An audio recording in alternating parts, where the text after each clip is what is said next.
Hey BookTube, hi. So here's what's going on today. We're about to go to a secondhand shop to look for books, and I thought, why not just take you all with me? It seems like it'll be a lot of fun. I'm going to a Goodwill that I don't normally go to. Goodwills are the closest thing to bookstores that we have to my home. We have a Barnes and Noble, but it's about 40 minutes away, and then we have a Borders, but it's also about 35-ish minutes away. And so Goodwills are like the closest things that I have to getting books to bookstores. So we're headed to one right now, and I have a couple of books that I've either picked up at a free little library here and there, or that I've ordered, and I'll show you all of what I get at the end of this video. But let's go shopping, okay?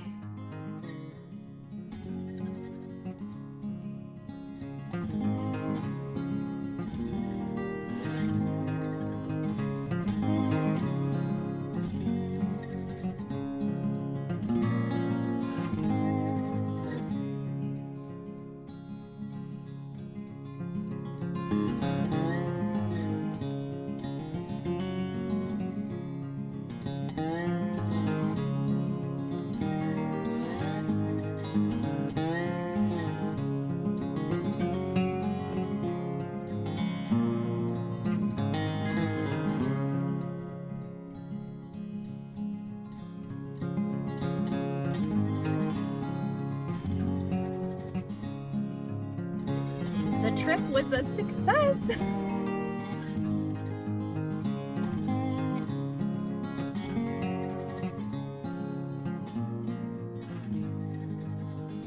Hey BookTube, I'm back. It's actually the following day. I have all of the books here. Not all of these books came from Goodwill, but the vast majority of them did. I will let you know when I get to the book where I got it from, so that way you know when everything is clear as mud, I like to say.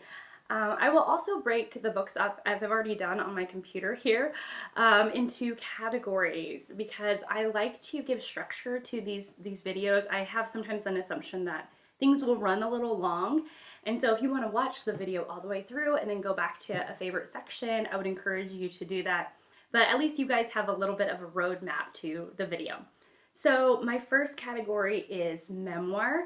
And the first book is a graphic memoir, so a graphic novel memoir. So memoir in the form of a graphic novel. And it is Persepolis by Marjane Satrapi. Sorry if I'm saying that wrong. This was published in 2000, and I have my notes here. It was originally written in French and then translated into English, and it depicts the author's early childhood years in Iran and Austria during the Islamic Revolution. Is that right? Yes, the Islamic Revolution. I do not know anything about this event, but I've heard really wonderful things about Persepolis. And so hopefully this will be a nice little jumping off point to learn more about the Islamic Revolution. So I'm excited to have this. The next book is probably one of the more famous memoirs of all time, and it is Frank McCourt's Angela's Ashes, which talks a lot about his early childhood in Brooklyn, New York, and also his childhood in Limerick, Ireland, where he grew up with an incredibly abusive father and was very, very poor. What's interesting about this book is that it's one of Kim from Middle of the Book Marches. She really talked highly about this book, and I had it in the back of my mind that I needed to read it soon.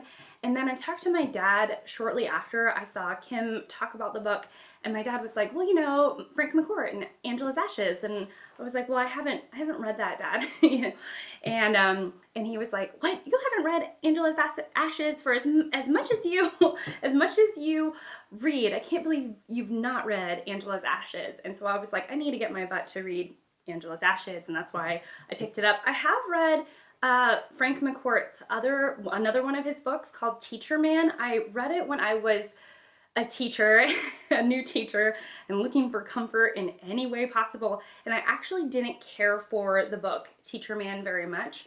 but I know that this book is more well received by the general public than Teacher Man was, and so I have high hopes for Angela's Ashes. I didn't say this, but it was published in 1996, and it won the Pulitzer Prize for biography in the year that it was up to win. In the year that it was up to win, in the year that it could qualify to win, it did win the Pulitzer Prize for biography. That's a better way of saying it. Persepolis was from a Free Little Library, and this, Angela's Ashes, was from Goodwill. Another Free Little Library book. I thought the premise of the book sounded absolutely fascinating, and it is James McBride, and it is The Color of Water.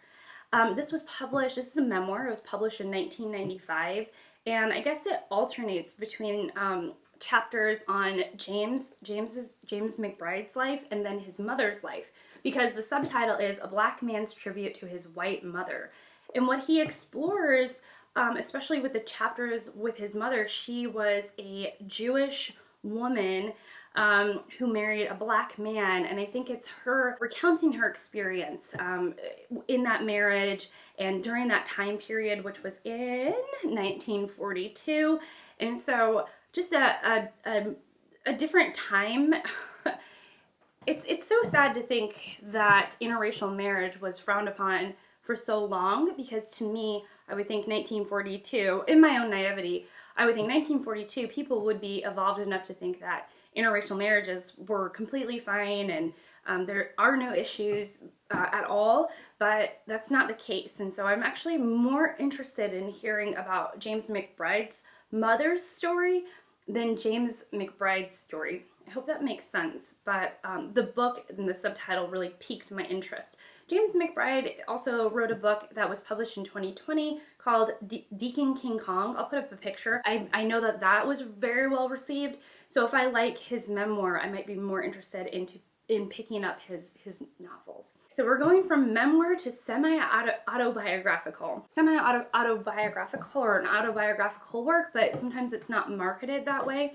And that would be the first one. I actually was shocked that I found this at Goodwill for less than $2 because it is brand new, never been read. Like, it doesn't look like anyone has even cracked this open. And this has been in and out of my shopping cart, my online shopping cart, for months. So it felt very happenstance that I stumbled upon it. And it's 7 Pillars of Wisdom, A Triumph by T.E. Lawrence. I was going to say T.H. Lawrence. No, by T.E. Lawrence. And this is an autobiographical account, first published in 1926. T.E. Lawrence is a British Army colonel, and he plays an integral role in the Arab revolt against the Ottoman Turks from 1916 to 1918. And this book is an account from that time period, specifically T.E. Lawrence's account from that time period. Interestingly, I found a Winston Churchill quote that I thought was great, and it says that this ranks as the greatest book ever written in English. As a narrative of war and adventure, it is unsurpassable. So I thought, well, Winston Churchill was a pretty smart guy. So, and it's a huge recommendation from Steve Donahue. And so I was like, I want to get this. I don't want to live my life. I don't want my life to pass without me not having read this book. So I'm excited. It's a chunkster. It is, oh my goodness, like 650 pages. So not a light read, but one that I think will be really, really engaging and provide for me a very huge learning curve. Because again, it's in a time period and in a setting that I really don't know a ton about. So this will be, I think, a really phenomenal read for me. Okay, the next one it is semi-autobiographical, though it is shelved in the fiction section. And this is a South Carolina classic. When I worked at the library, folks would come in all the time. I live in an area that's very transient. We have tons and tons of people living here that aren't from South Carolina. A lot of people are from up north that have retired to come down to South Carolina to live their retirement out in a warmer climate, because South Carolina is very, very warm and kind to its residents in regards to like the fact that there's hardly any snow. We had an ice storm, but you know, That happens once every, like once a decade. And it's just a great place to live. So people will come into the library, folks would come into the library and they were like, oh, since I moved here, I really want to know about South Carolina classics. And often my boss, she would recommend this book, and it always piqued my interest. And it is called Bastard Out of Carolina. And it's by Dorothy Allison. This is a coming-of-age novel. It's also noted as a semi-autobiographical novel published in 1994. And this is set in Greenville, South Carolina, which shockingly, I actually haven't been to Greenville, South Carolina. And it's set in the 1950s, and it follows the character of Ruth Ann. And it talks about, I think, the growing up of a young lady, and it talks about like abuse and poverty and race relations. Since I live in South Carolina, I was like, I don't want more time to pass where I am just like turning my nose up to South Carolinian classics, and so I wanted to pick this up, especially since I saw this at a free little library, and I was like, why not? It's in beautiful condition. I wonder if anybody even read this. The next book I would consider a modern classic. It is, to my surprise, it's semi-autobiographical, which is why I put it in this category. It was recommended to me by Jack, the Rambling Raconteur. He mentioned it in a comment on one of my videos, and it is James Baldwin's Go Tell It on the Mountain. I bought this off of Amazon because I didn't want to leave it up to chance to get my hands on a copy of another one of James Baldwin's work. I read Giovanni's Room earlier this month and thought it was phenomenal. I really, really loved the simplicity and yet complexity of James Baldwin's writing. It's the language he uses tends to be simple, but it conveys a lot of complex messages, and I found that really, really intriguing. Go Tell It on the Mountain is James Baldwin's first novel. It was first published in 1953, and it follows, I'm looking at my notes, the story of John Grimes, an intelligent teenager in the 1930s in Harlem, and his relationship with his family and church. Anything that has to do with family, religion, church, coming of age, I am there for it, so I'm here for this. Very, very excited for that. All right, my third category is classics or potential modern classics. A couple of these are really newly published, so it's really hard to tell whether they will become classics or not. And classics, by what I mean, I was looking up a definition for classics, and the term that I liked the most was something that is long-standing and enduring. And as more time passes, clearly there are some books that show that they are classics because they endure time and they still are being read and people are still getting something out of the books. But sometimes that time hasn't passed. And so you can only make an intelligent or an educated guess as to whether something will be a classic or not. Okay, but that doesn't really, that has no bearing on the first book. The first book is The Street by Ann Petry. This was one of Britta Bowler's favorite books from last year. It was also one of Brittany's favorite books from Literarily Smitten, one of her favorite books of last year, and it is, I have my notes. So first published in 1946, this is a general fiction novel. It's set in the World War II era of Harlem, and it follows the life of Ludi Johnson. Gosh, I hope I'm saying that right. And it is, it talks about femininity, social injustice. This was the first novel by a Black woman or an African-American woman that sold over 1 million copies, which is really wonderful.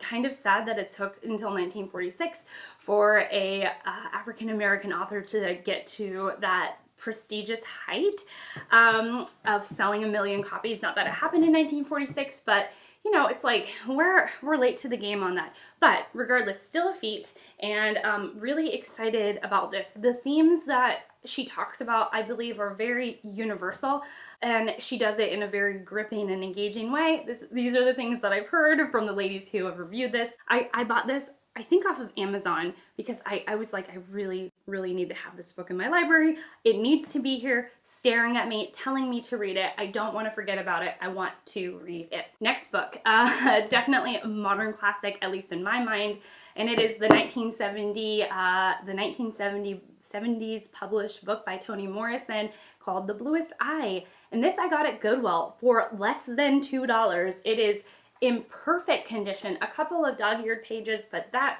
does not bother me in the least. I'm excited. I'm worried it will break my heart, but I know that I will probably love the read, especially after I'm done reading it. Published in 1970, it takes place in Ohio, so actually in Morrison's hometown.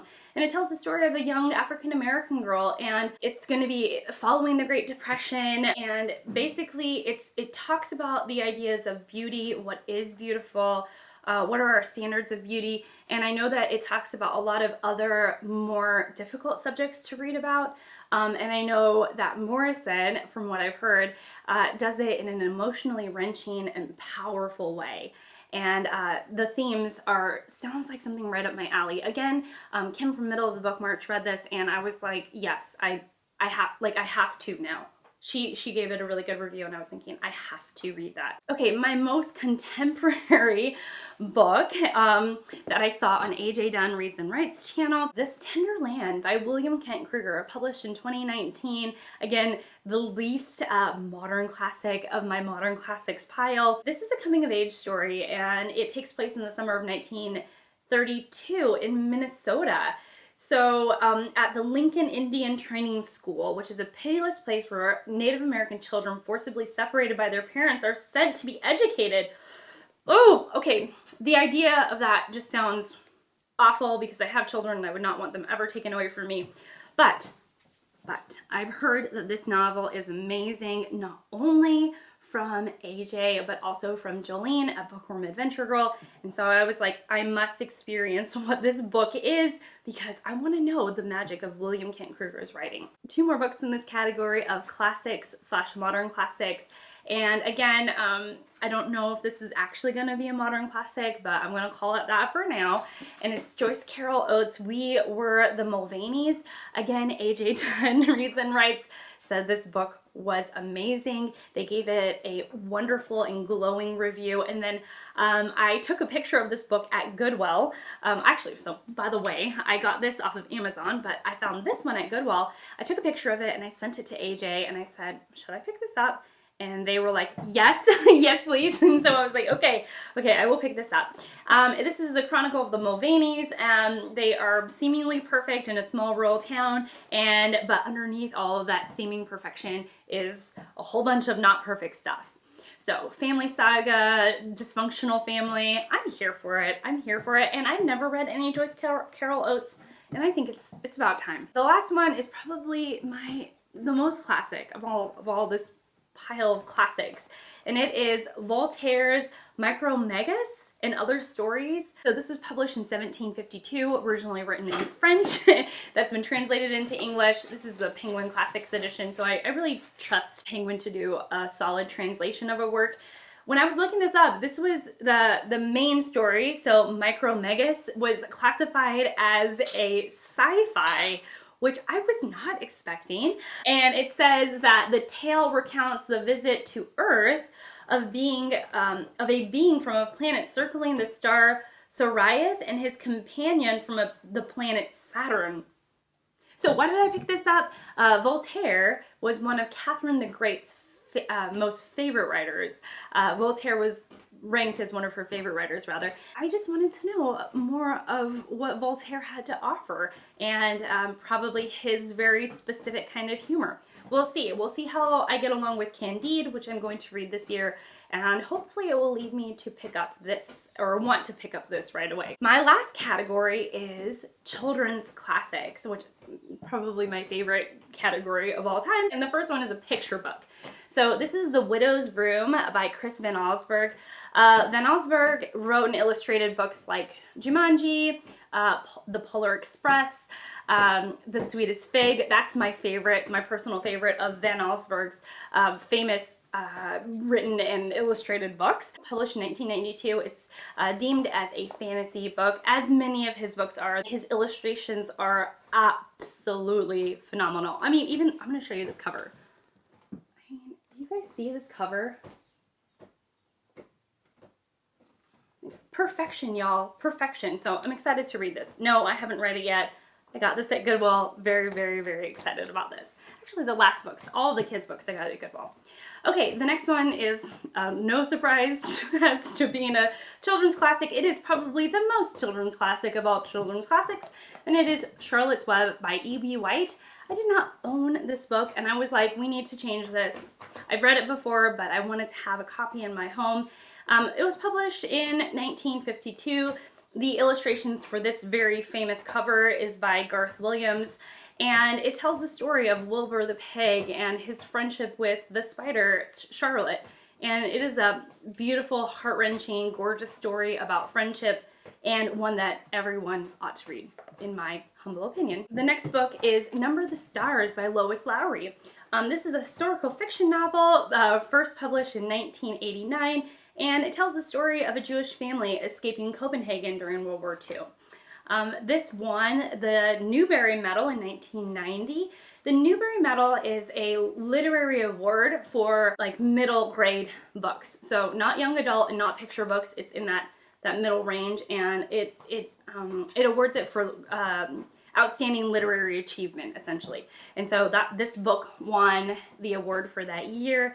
And I tend to very much like the books that won the Newbery Award, and I've read Lois Lowry before, so I think that I will really, really enjoy this book. My final book is yet another French written book, and it is Around the World in 80 Days by Jules Verne, which is about, let's see, Phineas Fogg, who's from London, and he has a newly employed French valet named Persepolis.